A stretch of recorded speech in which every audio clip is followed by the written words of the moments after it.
I think it's more of gusto ko lang mag-explore, and dahil dun sa eksena, kung mapapanood yung po eksena, malalaman niyo kung bakit talaga kailangan gawin ni Fatima yung ginawa niya. And I think it represents a lot of women's reality in our world. Kaya isa sa mga rason bakit I felt like doing it, para din sa mga tao na parang yun yung realidad nila, na feeling nila wala silang choice.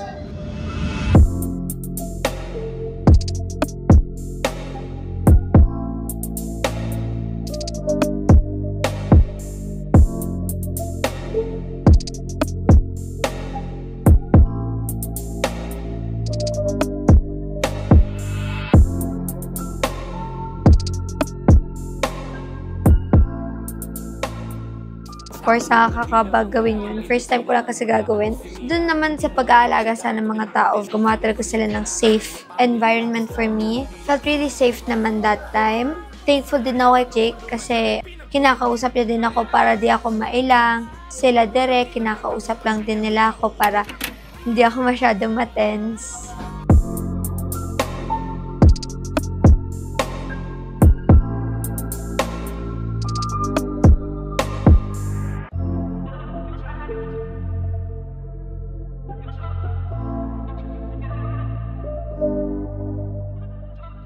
Maliban kasi sa right time, dapat right story din, right role, right age.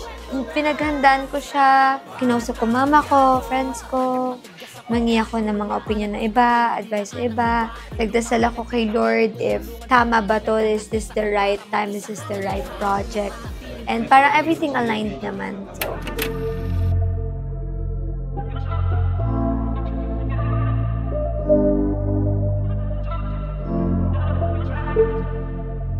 it's something extraordinary kasi it's very bold, it's very brave and courageous na gagawin namin to. We got the right cast to do it kasi definitely hindi rin kami natatakot mag-express at magkwento. Abangan nyo to, guys. This is gonna be an intense one.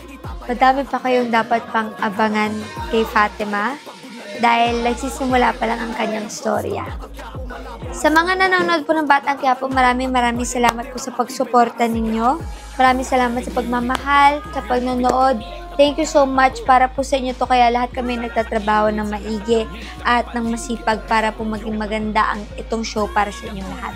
Kaya maraming salamat po. Sana po supportahan nyo po kami mga bagong characters na pumasok sa Batang Quiapo. Thank you!